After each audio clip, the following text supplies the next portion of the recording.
Assalamualaikum warahmatullahi wabarakatuh.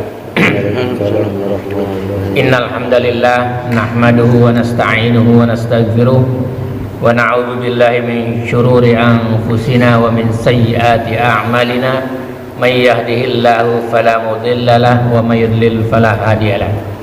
Asyhadu an la ilaha illallah wahdahu la syarika lah wa asyhadu anna Muhammadan abduhu wa rasuluh. Allahumma salli wa sallim ala Muhammadin wa ala alihi wa sahbihi ajma'in. Amma ba'd. Ya ayyuhalladzina amanu taqullaha haqqa tuqatih wa la tamutunna illa wa antum muslimun. Ya ayyuhan nasu taqu rabbakumul ladzi khalaqakum min nafsin wahidah wa khalaqa minha zawjaha wa batha minhuma rijalan katsiran wa nisaa'a. Wattaqullaha alladzi tasaaluna bihi wal arham innallaha kana 'alaikum raqiba. Ya ayyuhalladzina amanu taqullaha wa qulu qawlan sadida yuslih lakum a'malakum wa yaghfir lakum dzunubakum wa may yuti'illaha wa rasulahu faqad faza fawzan 'azima. Alhamdulillahirabbil alamin. Pagi ini kita masih diberi kesempatan oleh Allah Subhanahu wa taala untuk dapat menunaikan salat subuh secara berjamaah. Kemudian kita lanjutkan dengan mentadaburi ayat-ayatnya dan mengkaji hadis Rasulullah sallallahu alaihi wasallam yang hanya kepadanya lah kita berharap ridha-Nya, agar kita dan keluarga kita dijadikan oleh Allah Subhanahu wa taala ahlul Quran dan ahlul jannah. Salawat serta salam semoga tercurah kepada Rasulullah sallallahu alaihi wasallam, Muhammad bin Abdullah beserta keluarganya, para sahabatnya serta pengikutnya yang senantiasa menegakkan sunnah-sunnah Rasulullah sallallahu alaihi wasallam hingga akhir kiamat kelak. Mari sama-sama kita buka dengan bacaan basmalah. Bismillahirrahmanirrahim. Kemarin kita belajar apa itu ya? Keseimbangan ya. Jadi orang bisa seimbang apabila tercukupi kebutuhan ruhnya, kebutuhan fisiknya, kebutuhan akalnya. Gitu. Kalau salah satu di antara ketiga ini, ya, salah satu di antara ketiga ini orang bisa menyebabkan jahiliyah kembali, ya, bahkan lebih jahiliyah daripada pada zaman jahiliyah. Gitu. Jadi ada 6 sebab yang menyebabkan orang itu menjadi jahiliyah. Ya. Jadi segala yang bukan dan atau tidak sejalan dengan Islam disebut jahiliyah. Pokoknya kalau bukan sejalan dengan Islam namanya jahiliyah. Sebab dulu Rasulullah membawa Islam itu untuk menghapuskan jahiliyah. Baik berupa sifatnya, sifat itu jahiliyah. Apa itu jahiliyah sih?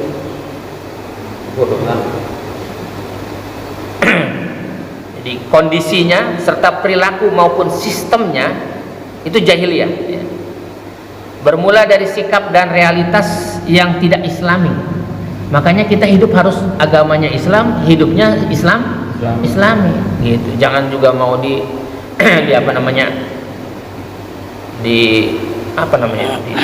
dibilangin gitu sok fanatik, sok apa, nggak apa-apa dibilangin sok fanatik, nggak apa-apa.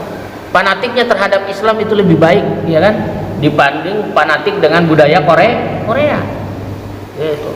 Fanatik orang Islam itu fanatik terhadap Islamnya, terhadap agamanya, itu yang paling bagusnya. Jadi dengan pola kehidupannya, pola sikapnya, pola berpakaian dan pola makanan sekalipun harus yang Islami gitu ya, yang Islami. Kan diajarkan oleh Nabi ya, cara makan ya, cara berperilaku itu Islam itu. Jadi selain Islam jahiliyah, dah gitu. Yang pertama, bahwa yang menyebabkan orang itu menjadi jahiliyah adalah dhannus su'i billah. Yang pertama adalah dhannus su'i billah, prasangka buruk terhadap Allah, baik terkait eksistensinya maupun perbuatannya. Orang berprasangka buruk terhadap Allah. Ya Allah begini amat sih hidupnya gitu ya kan. Itu berprasangka buruk, padahal Allah sedang memberikan nikmat-nikmat yang dia sendiri tidak sanggup menghitung ya. Jadi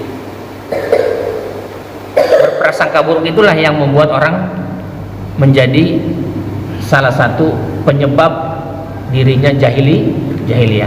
Kita buka dulu ayatnya di surat 48 ayat 6 itu.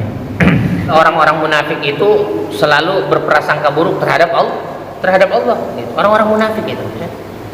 Dulu di zaman Madinah, zaman Rasulullah SAW, ada yang namanya Abdullah bin Ubay bin Salul. Itu berprasangka buruk terhadap Allah. Ini yang menyebabkan jahiliyah. Sekalipun orang itu pintar, ya. وَيُعَذِّبَ الْمُنَافِقِينَ وَالْمُنَافِقَاتِ وَالْمُشْرِكِينَ وَالْمُشْرِكَاتِ الظَّانِّينَ بِاللَّهِ ظَنَّ السَّوْءِ عَلَيْهِمْ دَائِرَةُ السَّوْءِ وَغَضِبَ اللَّهُ عَلَيْهِمْ وَلَعَنَهُمْ وَأَعَدَّ لَهُمْ جَهَنَّمَ وَسَاءَتْ مَصِيرًا. Dan dia mengazab orang-orang munafik laki-laki dan perempuan. Berarti ada orang munafik dari kalangan perempuan juga, pasti diadab oleh Allah Subhanahu wa taala. Dan juga orang-orang musyrik laki-laki dan perempuan yang berprasangka buruk terhadap Allah. Hanya dua orang yang berprasangka buruk terhadap Allah, yaitu orang munafik dan orang musyrik laki-laki dan perempuan. Jadi kalau berprasangka buruk, dia digolongkan oleh Allah termasuk dua kelompok ini. Kalau dia bukan orang munafik, dia orang musyrik. Mereka akan mendapat giliran adab yang buruk. Allah yang menggilir adabnya terhadap orang munafik dan orang-orang musyrik. Dan Allah murka kepada mereka dan mengutuk mereka. Makanya kita nggak usah murka, nggak usah mengutuk orang-orang munafik dan musyrik, nggak usah. Karena Allah sudah mengutuk orang munafik dan orang musyrik. Kita nggak usah mengutuk-ngutuk, nggak usah. Serta menyediakan neraka jahanam bagi mereka. Dan neraka jahanam itu seburuk-buruk tempat kembali. Orang yang berprasangka buruk terhadap Allah, yaitu orang-orang musyrik dan orang-orang munafik. Lanjut ayatnya di surat 24 ayat 50. Dari mulai 47. وَيَقُولُونَ آمَنَّا بِاللَّهِ وَبِالرَّسُولِ وَأَطَعْنَا ثُمَّ يَتَوَلَّ فَرِيقٌ مِّنْهُمْ مِّن بَعْدِ ذَلِكَ وَمَا أُولَئِكَ بِالْمُؤْمِنِينَ. Dan mereka orang-orang munafik berkata, ini orang-orang munafik ngomongnya kayak gini nih, kami telah beriman kepada Allah dan Rasulnya yang bernama Muhammad, dan kami menaati keduanya, taat kepada Allah dan Rasulnya. Kemudian sebagian dari mereka berpaling setelah itu. Mereka itu bukanlah orang-orang beriman. Bilangnya beriman kepada Allah dan Rasulnya, tapi kalau disampaikan ayatnya, disampaikan hadisnya, dia berpaling. Ini enggak sesuai sama lingkungan. Ini orang munafik. Ini enggak sesuai dengan adat istiadat. Ya. Dia bilang apa? Dia beriman kepada Allah dan Rasulnya, tapi dia tidak menerima ayat-ayat Allah dan hadis-hadis Rasulullah. Hadis-hadis Rasulullah. Ya. Wa idza du'u ila Allahi wa rasulihi liyahkuma bainahum idza fariqum minhum mu'ridun. Dan apabila mereka diajak kepada Allah dan Rasulnya agar Rasul memutuskan perkara di antara mereka, tiba-tiba sebagian dari mereka menolak untuk datang. Dia nggak mau datang juga, gitu. Kalau urusannya dengan dalil, nggak mau dia. Nggak usah dalil-dalilan.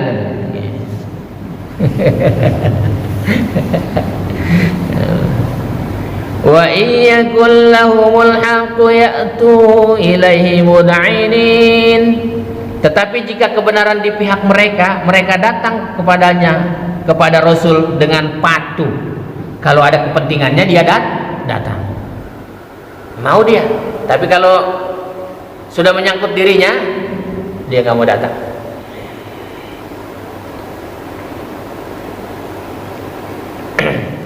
Afi qulubihim maradun am irtabu am yakhafuna an yahifa Allahu alaihim wa rasuluhu bal ulaika humudz zalimun. Apakah ketidakhadiran mereka karena dalam hati mereka ada penyakit? Nah, ditanya tuh, ada penyakit nggak? Atau karena mereka ragu-ragu? Ataukah karena takut kalau Allah dan Rasulnya berlaku zalim kepada mereka? Dia itu sudah berprasangka bahwa Allah akan berlaku zalim, bahwa Rasul akan berlaku zalim. Sebenarnya mereka itulah orang-orang yang zalim. Maka penyebab pertama untuk orang tidak mendapatkan petunjuk adalah dia berprasangka buruk terhadap Allah. Ya. Kemudian yang kedua, bahwa penyebab orang menjadi jahiliyah adalah al-istighna, merasa cukup. Merasa cukup bukan merasa cukup qanaah, bukan. Merasa cukup, udah nggak usah belajar lagi lah, gue juga udah tahu. Nah itu ya, merasa cukup dari nenek moyangnya, ajaran-ajaran nenek moyangnya.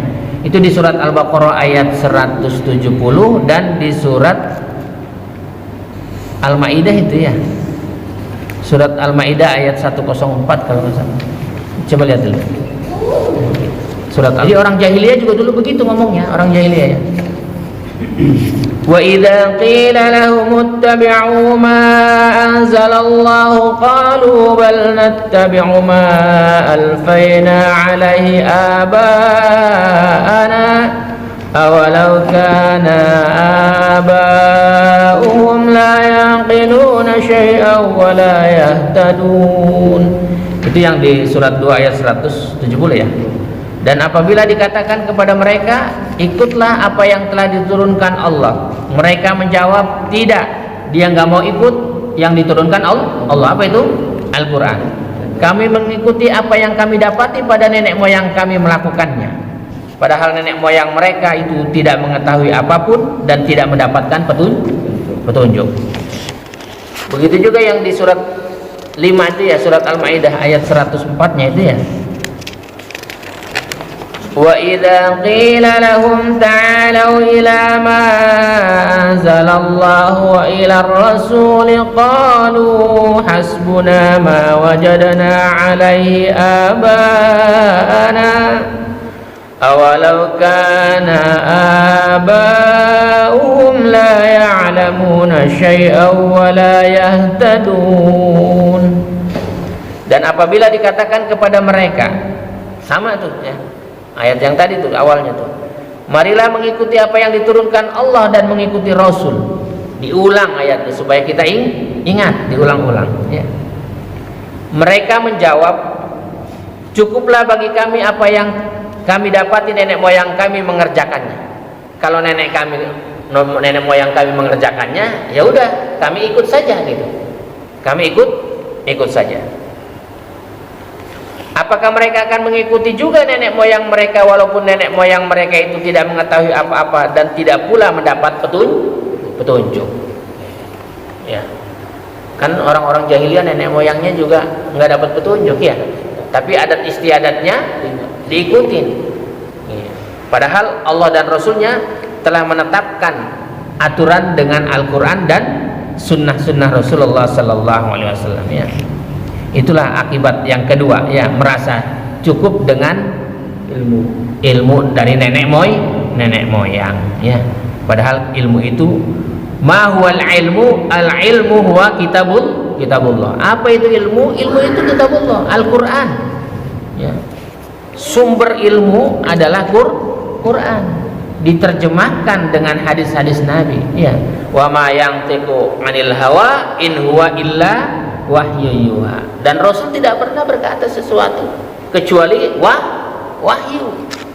Maka sikap, perbuatan, perkataan, kemudian persetujuan itulah wahyu. Ya. Jadi sunnah itu termasuk wahyu. Gitu. Makanya kita taat kepada Allah dan Rasulnya. Jangan cuma ngomong sami'na wa ata'na doang. Artinya tuh sami'na kami mendengar, wa ata'na kami taat. Kalau sudah dengar dan taat laksanakan. Ini enggak. Sami'na saya dengar, wa ata'na ngomongnya, tapi perilakunya wa asaina. Itu yang enggak benar itu ya. Yang ketiga, menyebabkan orang itu jahiliyah adalah al-istikbar. Karena merasa sombong, ya. Menolak kebenaran dengan melecehkan orang lain, ya. Jadi kalau beda, lain sendiri nih orang, sesat tuh ya kan, sesat katanya gitu ya. Mayoritas sama minoritas. Kalau orang minoritas sesat katanya gitu ya kan, nggak ikut-ikutan. Ini yang dibilang sombong ya. Di surat 7 ayat 12 tuh ya. Jadi kalau orang sombong itu anak buahnya iblis ya. Makanya jangankan orang miskin, orang kaya saja nggak boleh sombong. Jangankan orang bodoh, orang berilmu pun nggak boleh sombong ya. Qala ma mana'aka alla tasjuda id amartuk qala ana khairam minhu khalaqtani min narin wa khalaqtahu min tin. Allah berfirman, apa yang menghalangimu sehingga kamu tidak bersujud kepada Adam ketika aku menyuruhmu? Iblis menjawab, aku lebih baik daripada dia. Gue ini senior katanya. Gue ini senior, aku lebih baik. Dia baru belajar kemarin katanya, ya kan? Gue ini di pesantren udah 70 tahun gitu. Ada di pesantren 70 tahun kan? Gitu. Jadi kesombongan ya. Kesombongan. Dia merasa lebih baik daripada orang lain. Aku lebih baik daripada dia. Kata iblis, engkau ciptakan aku dari api, sedangkan dia engkau ciptakan dari tanah. Darahmu merah, darahku hijau. Ini salah satu yang menyebabkan dia menjadi jahiliyah. Jadi sekalipun pinter, akhirnya dia jadi jahiliyah. Yang keempat, ar-ruhbaniyah al-mubtada'ah, kerahiban yang diada-adakan dan ekstrim ya, seperti mengharamkan yang halal dan menghalalkan yang haram ya. Kan ada tuh bisa berubah-ubah, dia tadinya ngomongnya haram karena ada kepentingan jadi halal. Nah, karena menyangkut dirinya, oh ini mah kemarin salah ngomong, kemarin mah itu haram, sekarang menghalal katanya gitu. Ini rahib itu ya, rahib itu. Itu di surat 3 ayat 64 itu jelek. Qul ya ahlal kitab ta'alu ila kalimatin sawa'in bainana wa bainakum alla na'budu illa Allah wa la nusyrika bihi syai'an wa la yattakhidha ba'duna ba'dan arbaban min dunillah fa in tawallaw faqulu ashhadu bi anna muslimun. Katakanlah wahai Muhammad, wahai ahli kitab, marilah kita menuju kepada satu kalimat pegangan yang sama antara kami dan kamu. Pegangannya sama, bahwa kita tidak menyembah selain Allah dan kita tidak mempersekutukannya dengan sesuatu pun, dan bahwa kita tidak menjadikan satu sama lain Tuhan-Tuhan selain Allah. Jika mereka berpaling, maka katakanlah kepada mereka, saksikanlah bahwa kami adalah orang muslim. Itu jadi tegas. Kalau kau berpaling, saksikan bahwa aku adalah orang muslim, orang yang berserah diri, tidak mengikuti ya, sesuatu yang berubah-ubah dengan fatwanya tanpa dasar dan tanpa dalil, bisa berubah dia gitu ya kan. Dan di surat 9 ayat 31, ittakhadhu ahbarahum wa ruhbanahum arbaban min dunillah wal masih ibn maryam wa ma umiru illa liya'budu ilahan wahida la ilaha illahu subhanahu amma yusyrikun. Mereka menjadikan orang-orang alimnya Yahudi, ya, berarti ada orang pinter tuh, orang Yahudinya juga orang pinter dia, dan rahib-rahibnya orang Nasrani itu sebagai Tuhan selain Allah, ya. Jadi mereka mematuhi ajaran orang-orang alim dan rahib-rahib mereka dengan membabi buta. Pokoknya kalau udah dari dia, pokoknya udah yang lain salah gitu. Ikutin saja. Makanya kamu jangan ikutin ustadz saya, jangan ikutin saya gitu. Ikutin saja petunjuknya ya. Gitu. Jangan ikutin, jangan dijadiin rahim. Ya. Jangan dijadiin rahim. Biarpun orang-orang alim dan para rahib itu menyuruh maksiat atau mengharamkan yang halal, dia ikut. Jadi dalil, ya kan? Itunya juga bilang halal katanya kan, padahal haram. Ya. Jadi jangan, itu yang menyebabkan dia jahil ya. Yang kelima, yang menyebabkan orang itu menjadi jahil ya, al-ahwa, yaitu nafsu ya. Nafsu dan kesenangan yang diperturutkan, hawa nafsunya diturutkan, nafsunya. Makanya kalau marah juga nggak kira-kira orang kayak gini mah ya kan. Kalau marah meledak-ledak deh, gitu. Sampai pecah semua kali ya, kayak pesawat Concorde kalau datang gitu. Kaca-kaca pada pecah, saking apanya? Suaranya menggelegar. Ya. Hawa nafsunya diperturutkannya. Siapa dia sih orang yang memperturutkan hawa nafsunya? Di surat 45 ayat 23. Afara'aita man ittakhadha ilahahu hawahu wa adallahu Allahu ala ilmin wa khatama ala sam'ihi wa qalbihi wa ja'ala ala basarihi ghishawah فَمَنْ يَهْدِيهِ مِنْ بَعْدِ اللَّهِ أَفَلَا تَذَكَّرُونَ. Maka pernahkah kamu melihat orang yang menjadikan hawa nafsunya sebagai Tuhannya dan Allah membiarkannya sesat dengan sepengetahuannya? Jadi Allah membiarkan orang itu sesat karena Allah telah mengetahui bahwa dia tidak menerima petunjuk-petunjuk yang diberikan kepadanya. Allah tahu tuh. Nggak mau dia nerima Quran, ya, nggak mau nerima Quran. Dan Allah telah mengunci pendengaran dan hatinya serta meletakkan tutup atas penglihatannya. Hatinya dikunci oleh Allah, kupingnya disumpel, matanya dicolok gitu ya kali ya. Kan meletakkan tutup atas penglihatannya. Maka siapakah yang mampu memberinya petunjuk setelah Allah membiarkannya sesat? Ya nggak bisa lah. Makanya biarin aja orang kayak begitu mah, ya kan? Gitu, biarin. Amin, nggak bisa. Allah sudah kunci hatinya, Allah sudah tutup telinganya, tutup matanya. Gitu. Maka Allah bertanya, mengapa kamu tidak mengambil pelajaran? Ambil pelajaran. Orang begini tinggalin, gitu, jauh-jauhin. Sebab didakwain jadi penyakit. Gitu. Biar Allah saja yang buka hatinya. Kalau Allah sudah buka hatinya, buka pendengarannya, buka penglihatannya, baru dakwain. Kalau belum, nggak bisa. Berat. Kemudian yang keenam nih, yang menyebabkan mengikuti tokoh, taklid, ya, taklid buta, ikut-ikutan aja gitu ya. Padahal Allah sudah berfirman di surat 17 tuh ayat 36 ya. Wala taqfu ma laisa laka bihi ilm. Janganlah kamu mengikuti sesuatu yang kamu tidak tahu ilmunya.